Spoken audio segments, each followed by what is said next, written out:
The Shure PSM series, the 300, 900, and 1000 come with so much stuff in the box. Screws and little bags and additional parts, some of which you need and some of which are intended for setting up two of them in one rack unit. In this case, I have a PSM300 and I'm adding a second one. So I had this in a rack, I just pulled it out, and now I'm adding a second one. When you're setting up the power on these, they give you an exceedingly long power cable, which is useful, but I generally put some Velcro ties on there and try to clean that up as I needed and try to label it in some fashion. With the power here, there's this robust loop, and there's a diagram, but you put some of it through the loop like that and then come back with the main plug. This is here to protect two things. First off, if you pull on this, the tension is here, so it doesn't break your plug and it doesn't unplug your power. So there's two reasons to have that security loop there. You've got your mode switches and line and aux input switches on the back here, and then left and right in. In this case, I'm going to be running 2 in-ear mixes on each of these, so I'll have 4 total with this setup. And we're going to set it up. So power's plugged in. We have a little jumper here. This will run from the antenna output on the back. You could attach the antenna right here in the back.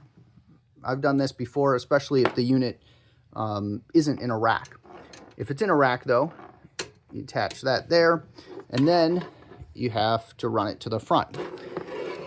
Shure gives you this set of things to do that.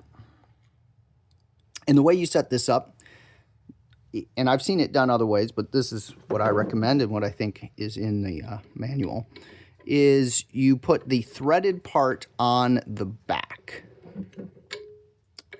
And it does have a, you might have to mess around with it, but it's got a part that's a little flatter there. So you put that, it goes through, and then in the back side, you put the locking part of the washer on, and then you put the washer on. And if you have some Loctite, you can throw a little bit of that on the back as well.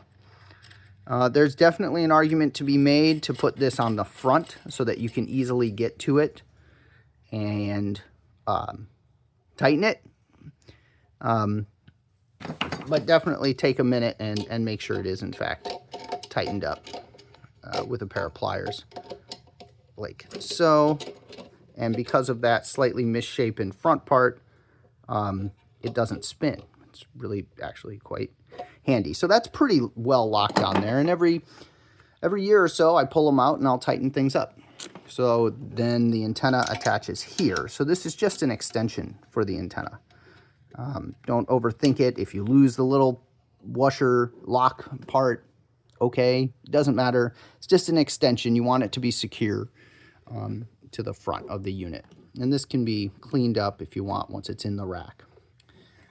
The next thing that can be a little confusing is how many different, oh, sorry, I should mention, then you put the antenna on the front right here. So now the antenna, instead of being in the back, comes to the front, and you're ready. Here, this one's already wired up. It goes to the other side with the antenna. And as I mentioned, I'm putting 2 of these together. These little straps, you need 2 of them. And these, in my experience, are the thing that, of all the stuff Shure gives you, you always end up needing these when you're putting together IEM racks. There's extra ears, there's extra all sorts of parts. And I didn't even mention that this is the attached ear part here. But they also have this big one, which is there for if you only set up one rack unit. This would go on this unit like that, and then it would just be blank in the front. All right. With these, there are actually two sides to it, and I've seen this done wrong enough times to mention it. One side, the holes have an indent, and the screw will fit nice and solid into them and flat. The other side does not have that indent, and the screws do not fit flat. If you can see, it's kind of sticking out. They won't go flat. So you want to make sure that the indent is out. Sticking is on the outside, and the flat part is on the bottom. And then you just screw it in. Boom. Now, on some of the older units, they had smaller screws, shorter screws. So if you're using any of those older Shure units, you use the smaller screws on the top and the longer ones on the bottom. And if you mess that up, they stick out just enough to get caught when you put it in the rack. It's very annoying. So something to be careful about. You want to use two of these, I don't know what they're called actually, strap bars to secure the top and the bottom. And if you just use one, it will bend and the screws will loosen. And when you see a wireless rack and you see the two units in there sort of out, you know, bent in the middle, that's what's going on, is someone did not use two of these. And generally, once again, if you're doing good hardware maintenance and hygiene stuff, you'll pull this stuff out once a year. Make sure those are tight.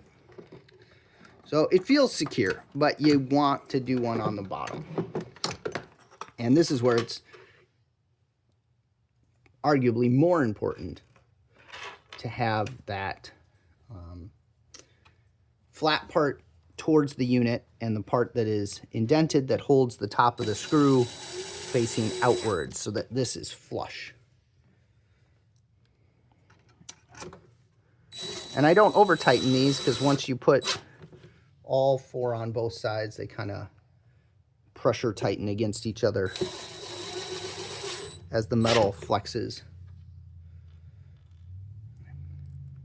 And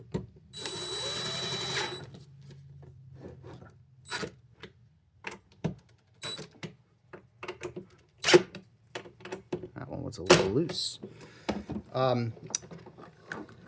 And there you go. That's a PSM unit with the antenna set up, the power supply using the cable strap, the two units locked together with that, and you're going to end up with a bunch of extra hardware. You're going to end up with this. You're going to end up with rack screws, which, if you don't know, there's this little plastic grommet they give you. That goes on each of these rack screws. So usually, because I don't need these rack screws, but usually what I'll do is I'll sort of force the screws through these nice grommets,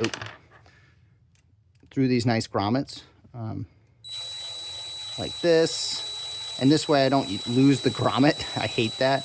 I'm not going to do this for all four of them. But so I'll do that. So I keep my screws with their those nice little sleeves that protect your rack from getting rack rash. And then they also give you these little plugs, which aren't useful if you're setting up two, but if you only have one unit and you have a hole on one side where the antenna would be, this is designed to fit in there. You'll end up with multiple power supplies if you do this, and you'll just have to figure out how to deal with those in your rack. Often what I've done is tape them together and make little units, or they give you a handy mounting screw points on those. So the last thing you can do is mount these on a, you know, piece of plywood or something, and at the bottom of a rack. And that's it.